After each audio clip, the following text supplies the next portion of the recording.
Okay, so now YouTube is ठीक है.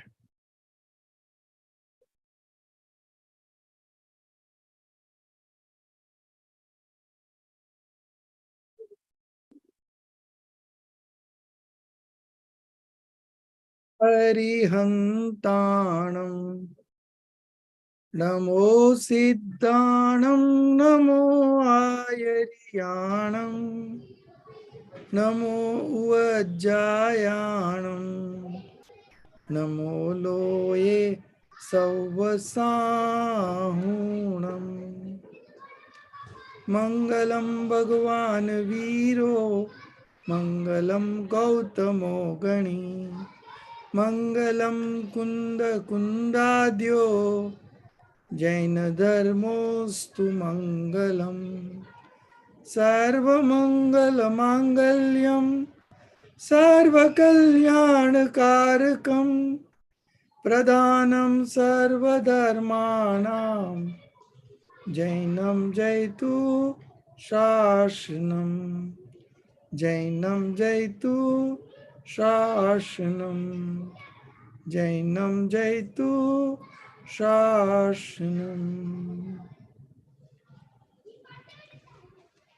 So far we have completed Balbodh 1, 2, 3, and then we started off with Vitrag Vigyan part 1, and we have finished 5 chapters so far. Today we are beginning with 6th, and then there are 2 more. 7th is Jambu Swami, and the 8th one is 12 contemplation or Bara Bhavana.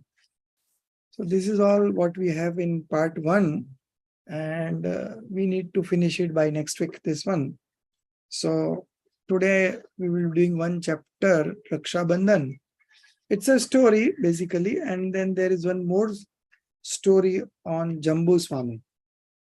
So today we'll be doing 1, and the other one will be doing tomorrow.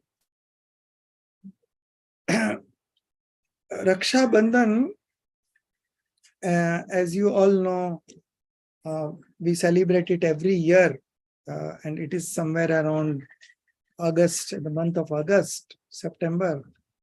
And basically, the general concept or the general belief is that it is for sisters, brother taking care of sister. So that's why it is Raksha Bandhan. That is what is being celebrated generally among all communities. But in Jainism, Raksha Bandhan has some different importance. And what is that story about that we are going to study today? Lesson 6, yeah. Students are, so this is a conversation between teacher and student, and we start off with teacher, and then we'll move on to student, and then again teacher and student. This way the whole story will go. 1 minute.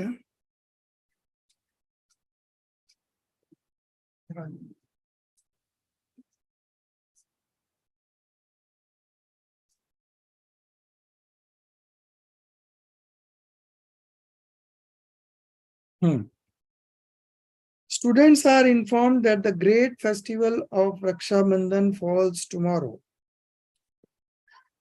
On this day, the infliction of physical torture, upsarg, what we call is that upsarg.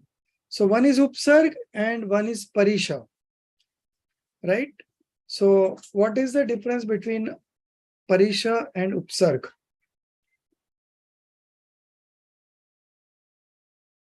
Parisha is something happening due to natural calamities, and upsarg is man created, So this is infliction of physical torture on the monk or the acharya that is called upsarg. So teacher starts the conversation that tomorrow there will be a holiday because of Raksha Bandhan, and what happened on that day. So on this day, the infliction of physical torture, that is called upsarg, on Akampanacharya and his 700 disciples. So Akampanacharya was the Acharya of that congregation, and he has 700 disciples with him. And this infliction of physical torture was being done on 700 Muniraj as well, Akampanacharya. So this was stopped, right? They were suffering from this, and this was stopped. And just because it was stopped, that's why we celebrate this Raksha Bandhan, क्योंकि मुनिराजों की रक्षा हुई, इस दिन मुनिराजों की रक्षा हुई थी, इसीलिए हमारे लिए ये खुशी का दिन है. So there were sufferings, and the sufferings was stopped on this particular day. So we are celebrating Raksha Bandhan every year. On this day, we do remember the sacrifices made by those monks who were there at that point of time. And because of that sacrifices that those monks made, the life of 700 monks was saved. As such, this is a day of rejoicing for us. The schools shall remain closed tomorrow on account of this. Then the students speaks. Sir, who was Akampanacharya? What sort of physical torture was inflicted upon him? And how was it stopped?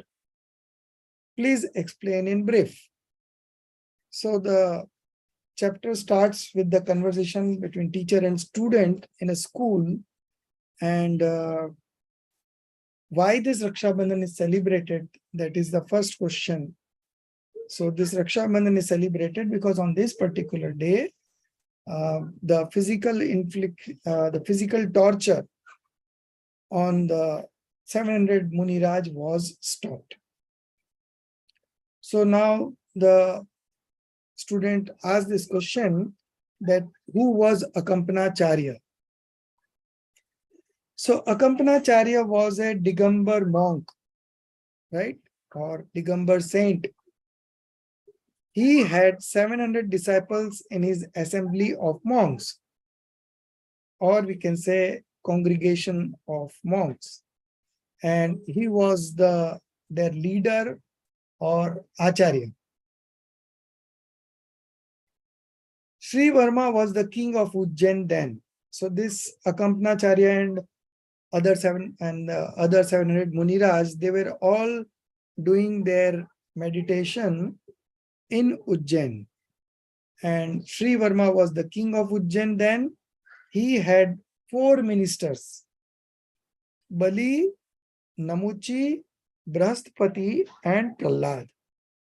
So these are the 4 ministers who were governing the state or the kingdom of Sri Varma. And the place was called Ujjain. So Sri Varma was the king of Ujjain, and he had these 4 ministers by the name of Bali, Namuchi, Brahaspati, and Prahlad. When the news came that the monks, 700 monks have come to our kingdom, so the king was a Jaini, so he went there with all his paraphernalia, means all his family members, and the Sena means the soldiers and the other people who were there in their team.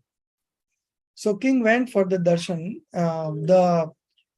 The practice was that the Muniraj used to come on the outskirts of the city, right? And there is a special place made for them called Vasatika. And this Muniraj used to come there in the Vasatika, and they used to stay there for 1 or 2 days, and then they used to move to the next city or the next village. So they were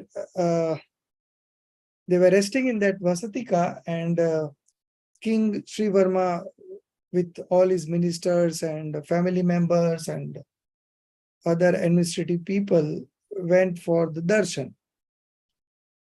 So all the 4 ministers were also with him. And at that point of time, all the 700 Muniraj were absorbed in contemplation. Dhyanistha, they were all meditating on themselves. Therefore, there was no talk or discourse. So the king had to return. And these 4 ministers who were also with the king, they had no faith on Digambar monks, and they were not Jainis. So they therefore wanted to insinuate the king. Insinuate the king means Raja ko bhadkana chaha against those 700 monks. And the ministers told the king that the silence of the monks was a sign of their foolishness. So when you don't speak out, it is assumed that you are not capable of speaking.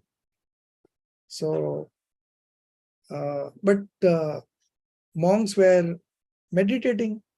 So when they meditate, they don't speak. And these ministers thought that because they are full, they will not be able to talk to us. So that's why they are just keeping mum. And that it was a good instrument for hiding their ignorance.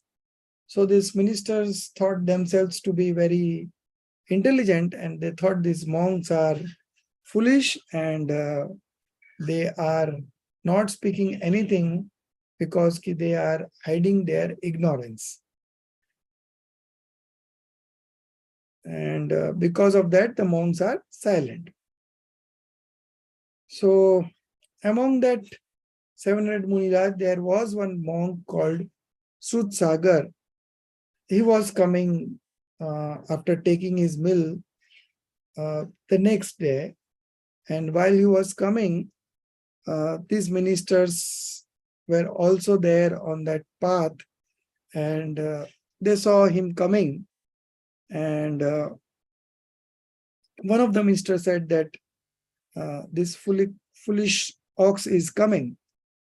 And they started doing discussions with him. And that Muniraj Sagarji was very intelligent, and he was a very good speaker also, and he has got good logic power also. On his turn, the monk, by strong reasoning, shattered their pride to pieces. So these 4 ministers got defeated when they indulged in debating with the monk. But the monk was very intelligent, and so because of his strong reasoning power, he defeated all these 4 ministers, and their pride was shattered. Their sense of pride was hurt in the presence of the king. They departed from that place in silence, but all the 4 visited the spot in the night and raised their swords all together to attack the monk.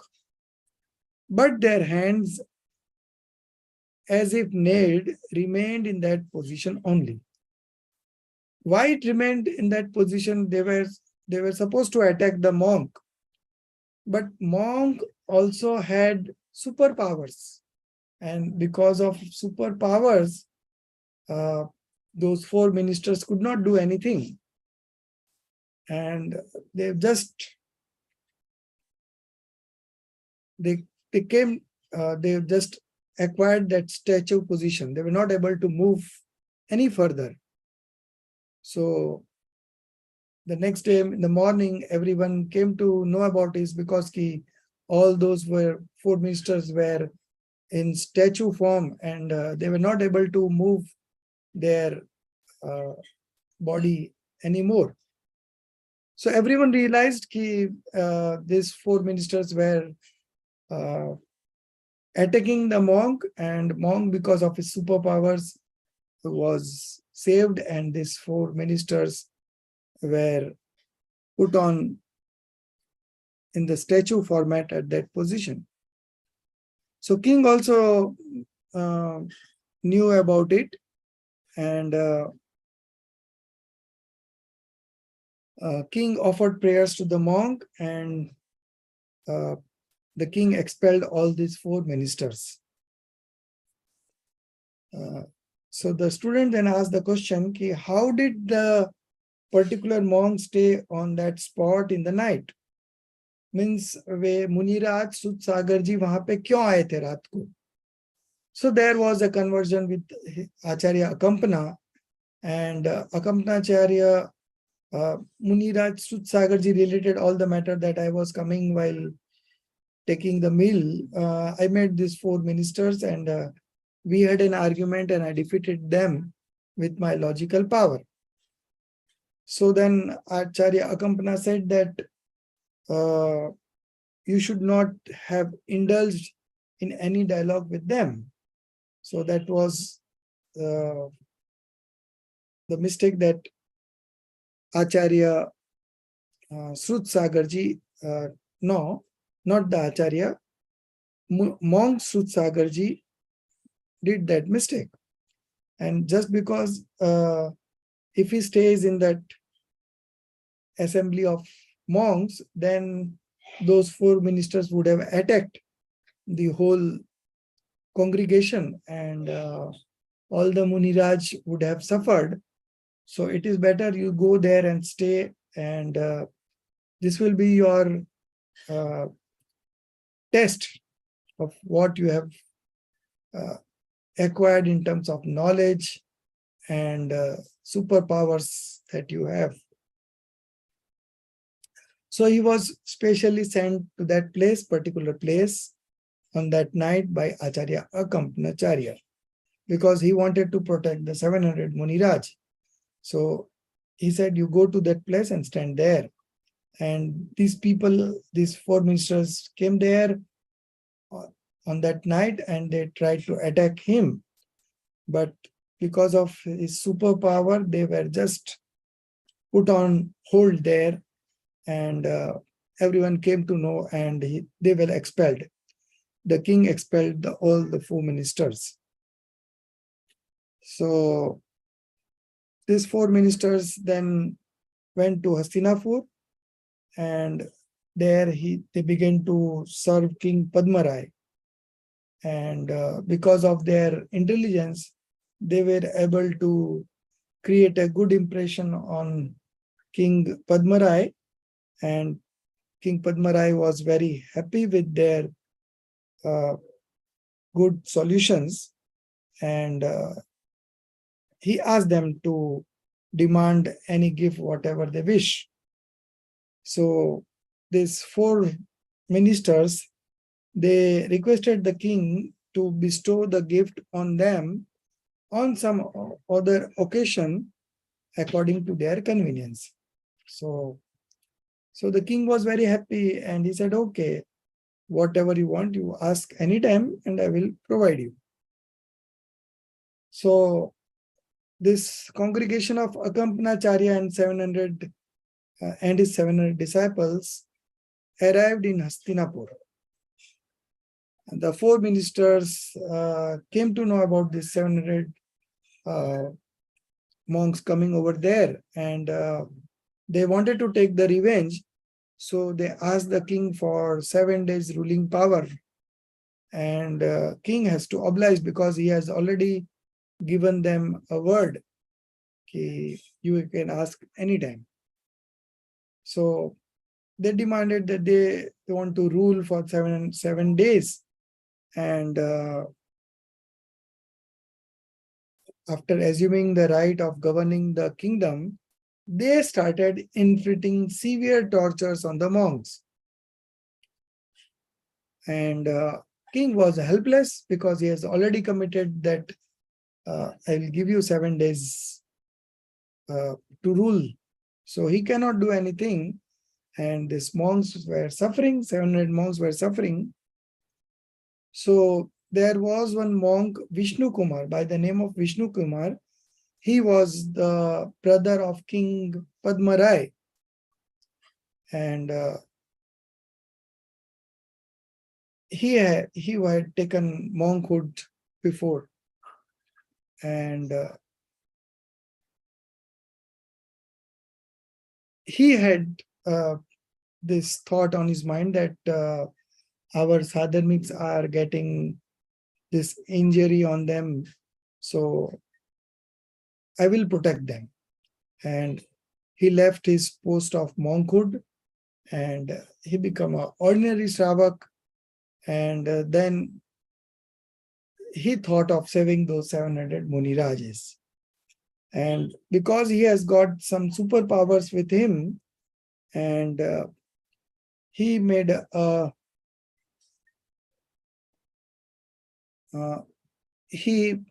because of this power, he had this power of assuming different forms and shapes.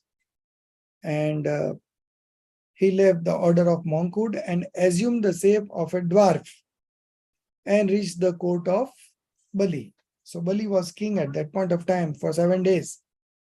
So Bali was very happy at that point of time because he was inflicting torture on those 700 Muniraj, and he was happy because he wanted to avenge his defeat.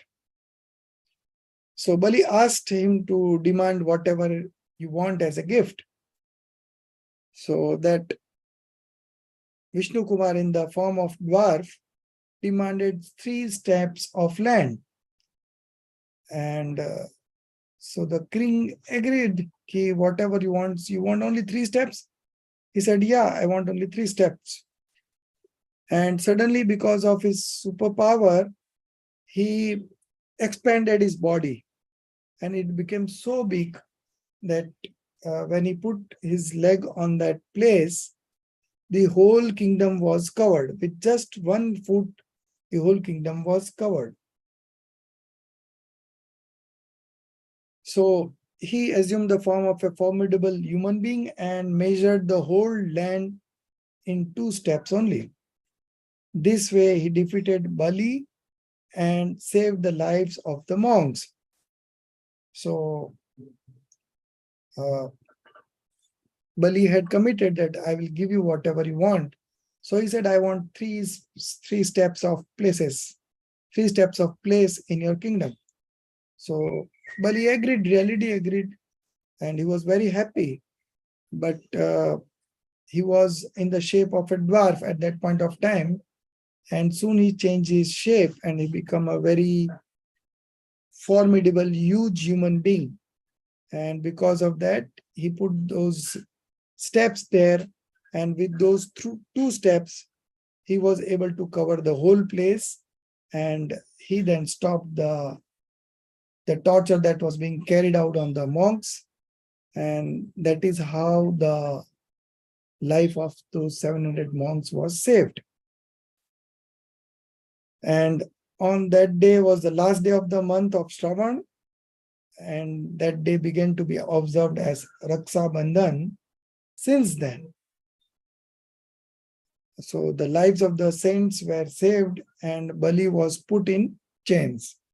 So but Bali got his punishment and this monks got liberated from that place and from that torture. So then the student asked this question, can somebody in the role of a monk do all this? क्या मुनि पद में किसी को बचाने का कार्य हो सकता है? So then the teacher replied, no, you have not listened to the story with attention. I told you that Vishnu Kumarji had left monkhood. So this was not done while being a monk, but he had given up his monkhood position and assumed the shape of a dwarf. All this was not befitting his position. So when they are in the position of a monk, they don't have this kind of thoughts to save other monks. But when he becomes a householder, then definitely that becomes his prime responsibility to save the monks from this kind of injury. Therefore, he offered repentance.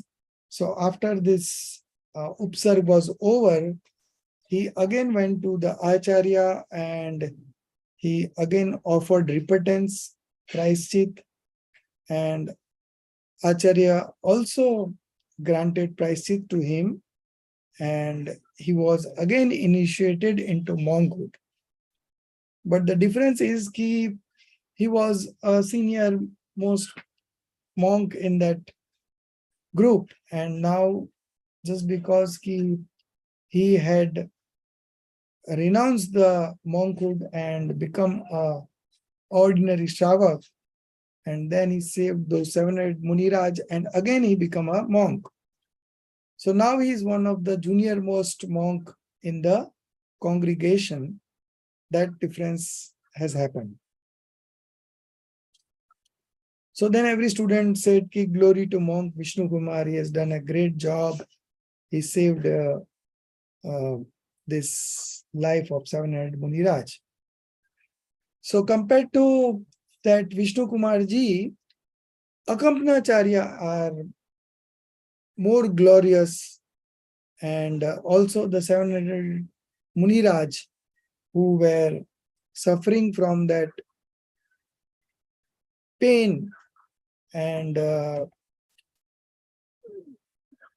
just because they were being inflicted injury, still they were meditating on themselves and they never diverted their attention on anything. So they were very glorious and worth praising. And there was also this monk Sudsagar. He was also very intelligent and knowledgeable person, and he was also worth praising, and because of his knowledge. But he should not have entangled himself in discussions or debate with the wicked ministers. So we had in this story, we studied about three Munirajas. One is Akampnacharya and his 700 disciples, and there is Sudsagar Muniraj, and there is Vishnu Kumar Muniraj. So Vishnu Kumar Muniraj saved the lives of 700 Muniraj, and Sudsagar Muniraj indulged in discussion with the ministers, and because of that, this all happened. So who had done the best part? So the answer is Akampnacharya had played the best part, because he never deviated from his meditation. So he was the best among the three. And then the next is Sudsagar Muniraj, and then Vishnu Kumar Muniraj. But Vishnu Kumar Muniraj is being praised just because he saved the life of 700 Muniraj.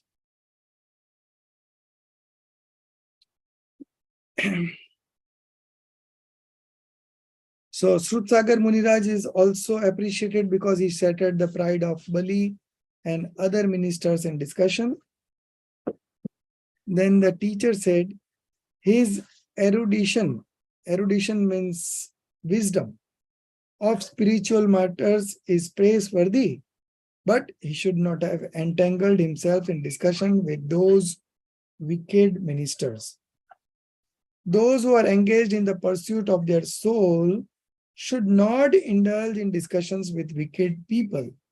So this is the learning we take from this story, that the primary function of all the monks is to meditate on themselves, and they should not indulge in talks or debate with anybody, particularly the wicked people. So then student asks, why so? Then the teacher replies, so much trouble arose on account of such indulgence only. If they would not have indulged in discussion with the ministers, Srutsagar Muniraj, then they would not have inflicted injury on those 700 Muniraj. Therefore, one striving for self-realization should engage himself in metaphysical thinking. What is this metaphysical thinking? Tattva Abhyas, right? This Tattva Abhyas is metaphysical thinking, leaving aside all worldly affairs. So, what is the primary function of a monk? To get into this kind of studies, and they should not get indulged in any worldly affairs, or should not indulge in any talk with the householders. Because if they talk more with the householders, then they also acquire those qualities of householder, and then there is a deterioration in their sadhana, and their spiritual stage also comes down. So it is better that they most of the time they indulge in their self meditation, and only when they feel hungry they just go to town and take their meal, and then come back and again concentrate on themselves. That is the only way to emancipation from the bondage of worldly life. So if you want to get rid of this sansar bandhan, right, then you should engage yourself in metaphysical thinking, and you should practice discriminative knowledge. So the takeaway from this story is, first of all, we should not commit anything to anybody. Just because that king had given vows to them, those ministers, that's why he had to give this kingdom to those people. Even if you have studied this Ramayana story, Jainism, according to Jainism, then King Dasrath had given vows to Kaikeyi, and because of that vows, Ram has to go to the exile. So never commit anything to anybody, and that is the first learning that we had. And then, of course, the characters of three kinds of Muniraj: Akampnacharya, who was the best among the lot, and followed by Srutsagar Muniraj, who was very intelligent and he had got great logical power. And the third was Vishnu Kumar Muniraj, who assumed the shape of a dwarf, and then he saved those 700 Muniraj from these inflictions.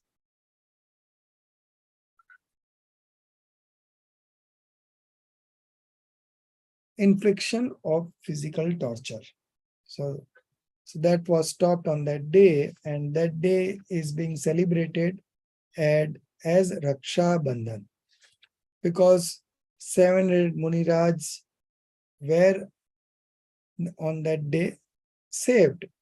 Raksha की गई थी उनकी, and that is how the Raksha Bandhan Parva is being celebrated according to the Jaina philosophy.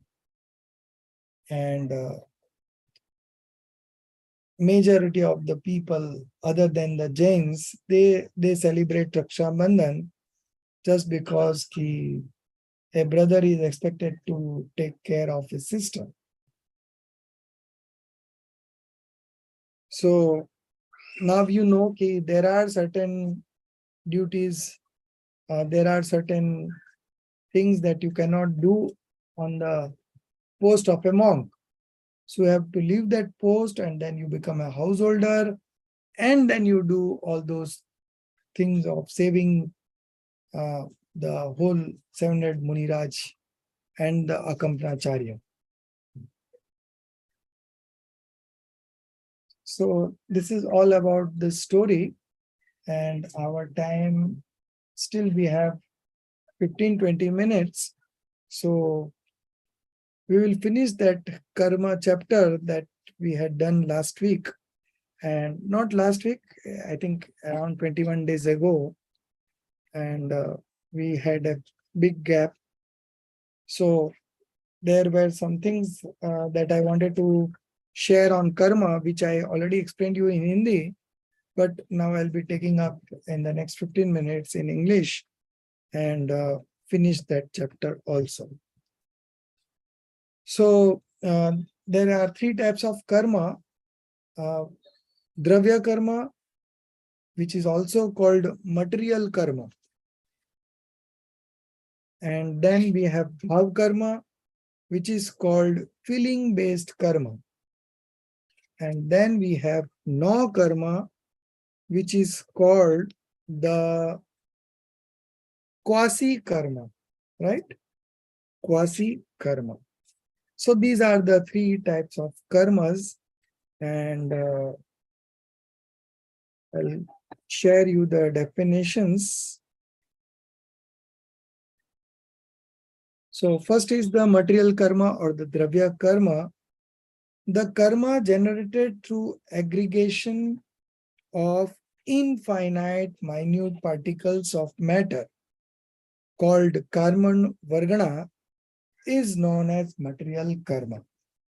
So material karma is a kind of matter, pudgal dravya, right? It has no perception, it has no knowledge in itself, just because it is a minute particle of matter. When the soul gets engaged in impure manifestations and does not stay engrossed in itself, these karma varga get transformed into material karma or dravya karma.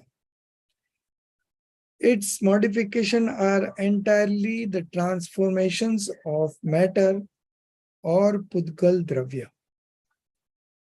It is further divided into many subtypes like obscuring karma and non-obscuring karma, auspicious karma, inauspicious karma. So obscuring karma is ghati karma and non-obscuring karma is aghati karma. Auspicious karma is punya and inauspicious karma is pap. These karmas, material karmas, by themselves are neither miserable nor the cause of misery to the soul, as they are just lifeless particles of matter. They don't have consciousness. They are just lifeless particles of matter. The soul does not have to do anything at all to destroy them. But when the soul indulges in self-meditation, these karmas automatically get destroyed and detached from the soul. So this is how the material karma is being bound and then they are released. So when they give the fruits, these particles leave the company of soul and they become something else.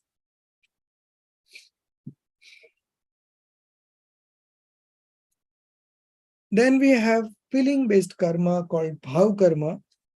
The feelings of delusions, attachments, aversions, passions, auspicious and inauspicious sentiments, etc., generated in the soul by the instrumentality of the rise of material karma. So these feeling-based karmas are generated when there is an instrumentality of the rise of material karma. So these feeling-based karma are not happening on its own, but with the instrumentality of the material karma, these feeling-based karma are being generated in the soul. Then what else is important about this bhav karma or feeling-based karma? As they are generated on account of impure sentiments, feelings of the soul, they are named as feeling-based karma. Bhav karma are the impure manifestation of the soul itself and are the cause of all misery and trouble. When the soul knows itself and stays engrossed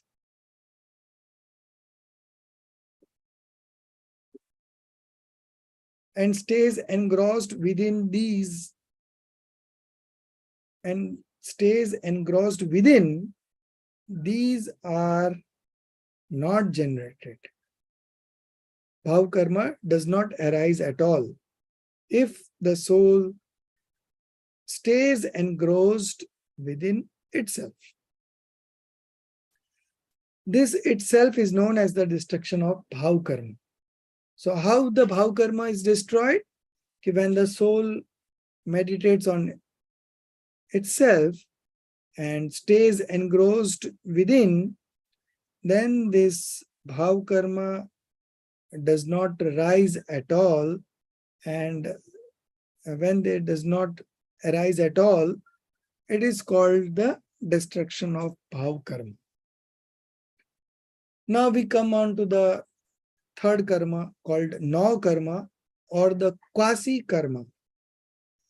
The rise of physic forming karma, nam karma, in combination with lifespan determining karma, ayu karma, gives a soul its particular body for a specific time period.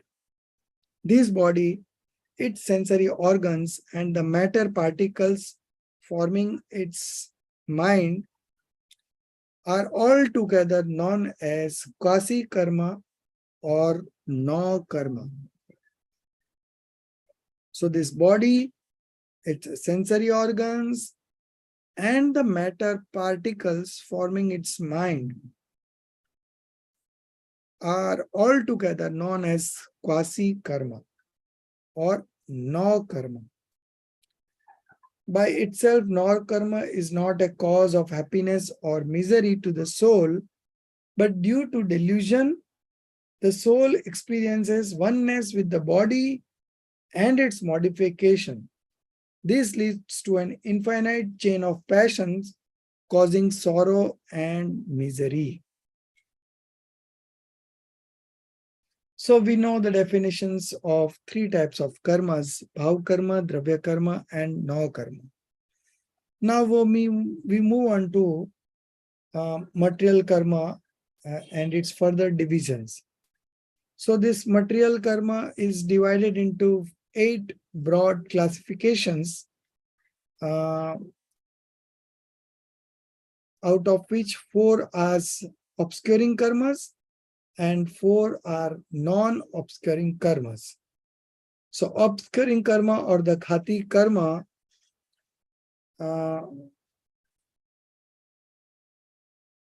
one minute. When the soul itself diminishes the power of its attribute of knowledge, sorry, this is not about that. Yeah. When a soul does not make an effort to expand the potential of its own affirmative attributes. Affirmative attributes is anujivi gun, the karmas that are instrumental, right? The karmas that are instrumental in that cause are called obscuring, or it is called inimical or destructive karmas. And what is non-obscuring karma then? The karma that obscure the non-affirmative attributes, pratijivi gun, of the soul are called non-obscuring or non-destructive karmas. So, if you make a chart, like already you have made one chart, but those who are joining in today, this is a homework for them that they should make a chart, and the top you write karmas, and then under them you have 3 types of karmas: feeling based karma, material karma, and the quasi karma.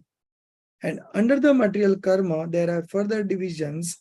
2 divisions are there: obscuring karma and non-obscuring karma. And again, under the obscuring karma, there are 4 types of karmas. And these are knowledge obscuring karma, Jnanavarniya karma; perception obscuring karma, Darshanavarniya karma; deluding karma, Moniya karma; and the last one is obstructing karma, Antaray karma.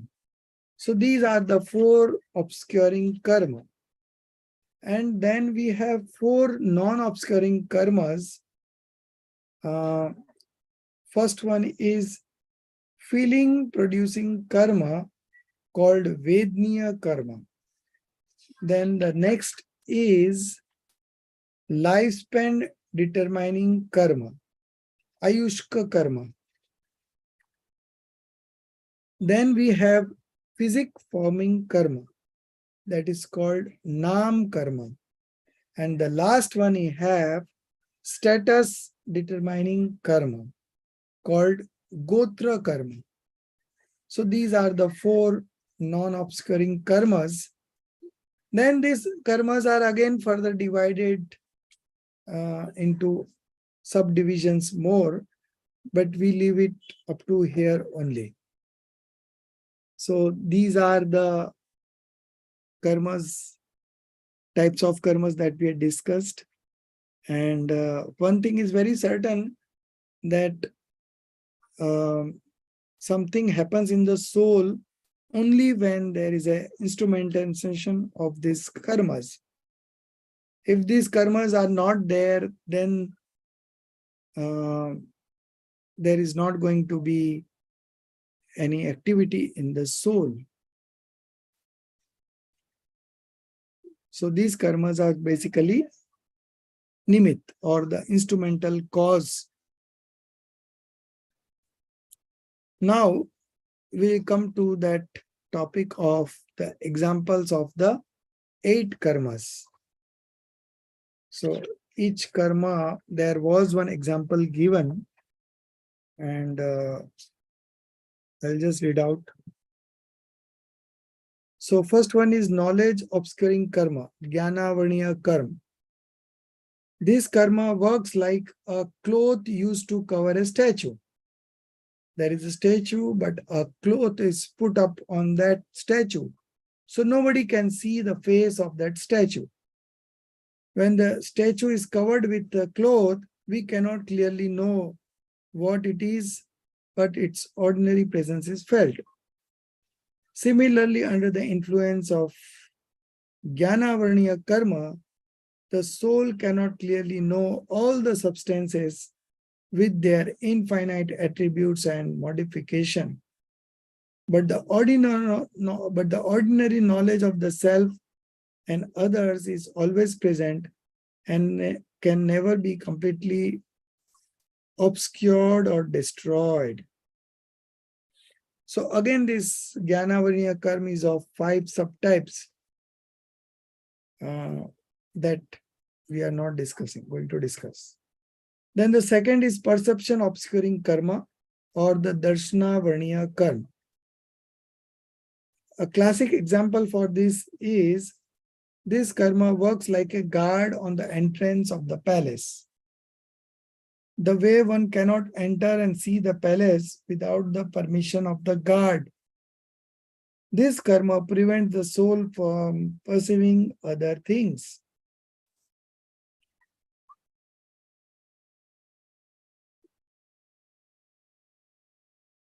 Then we have the third one, deluding karma, monia karma. And the example for is this karma functions like alcohol. When a person is under the influence of alcohol, he forgets himself and acts absurdly. Similarly, under the influence of monia karma, the soul forgets its nature, its true nature, and acts in an unconscious manner, unaware of his true identity. The fourth one is obstructing karma, and the example for that is this karma works like a storekeeper. Even though the objects or materials are available in the store, without the permission of the storekeeper, it is not possible to use them.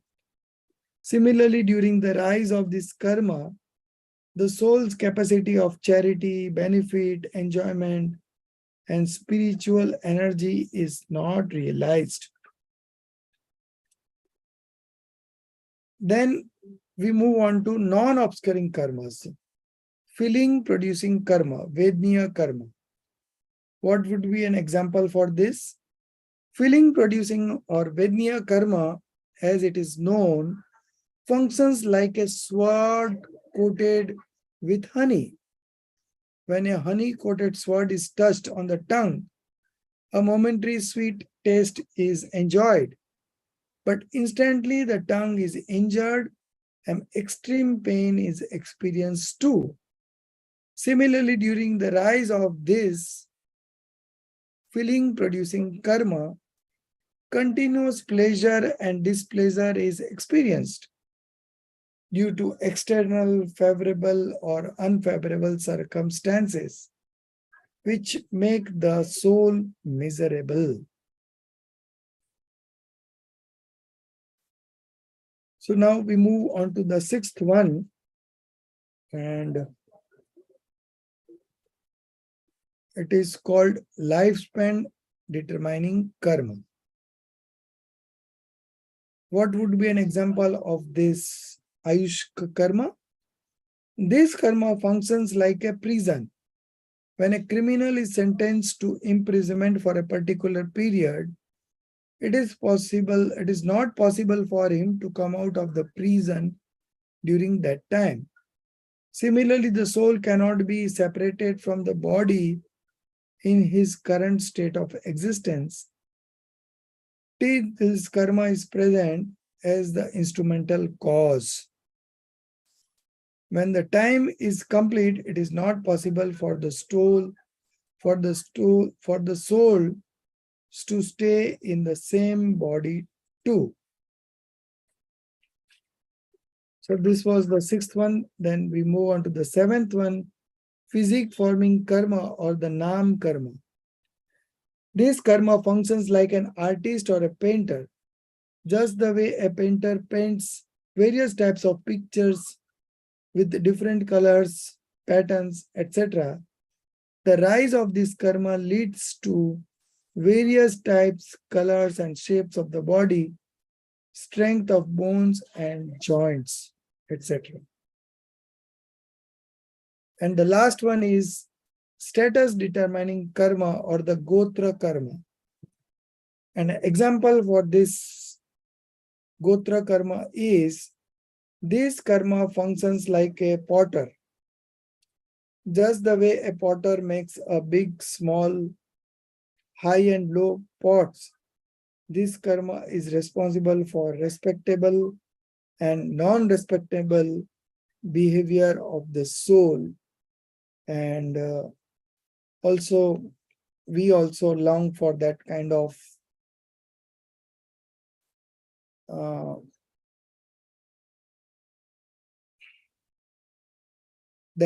situations where this karma inflicts injury on the soul. So these are the 8 examples of each karma that we had seen just now. And now the last topic about that karma theory, our time is also over, but I will just finish in 2 minutes. So the last topic about that karma was about Bhed Gyan, or the discriminative knowledge. So there are different levels. So Acharya, at the first level of Bhed Vigyan, they brought the karma in between. So they said you are suffering not because of those people or any external thing. You are suffering just because you had bounded this karma earlier, and those karmas are now giving fruition. And because of this fruition, you are suffering all this. So to remove that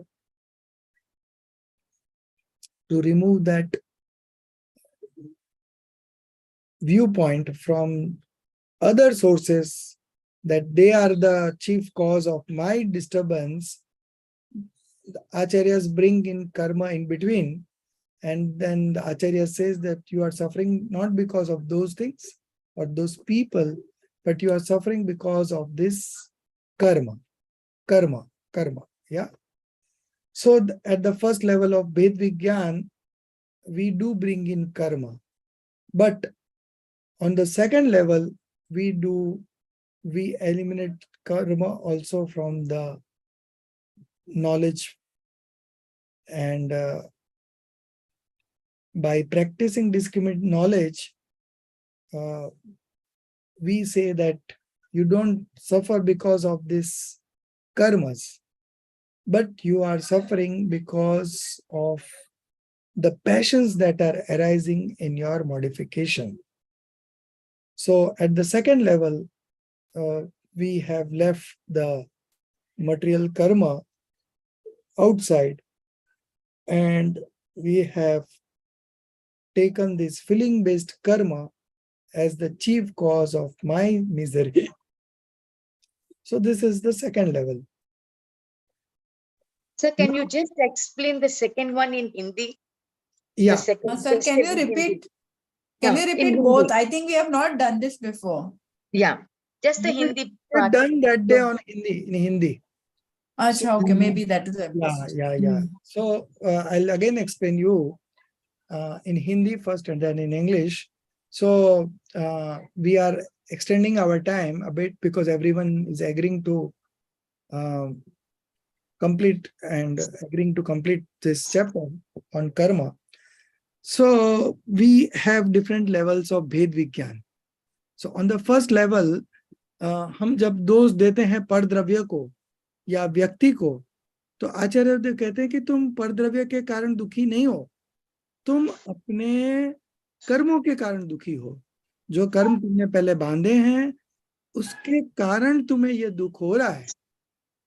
तो ये कर्मों को बीच में ला करके परद्रव्य से दृष्टि हटा दी। इतना तो भेद विज्ञान कराया आचार्य ने पहले लेवल पे कि आप परद्रव्य को दोष दे रहे तो अपने दुख का कारण परद्रव्य को मान रहे तो आचार्य देव ने कहा कि नहीं, तुम परद्रव्य के कारण दुखी नहीं हो, तुम तुम्हारे कर्म के कारण दुखी हो, और वे कर्म तुमने स्वयं बांधे हैं और उनका फल भी तुम्हें भोगना पड़ेगा।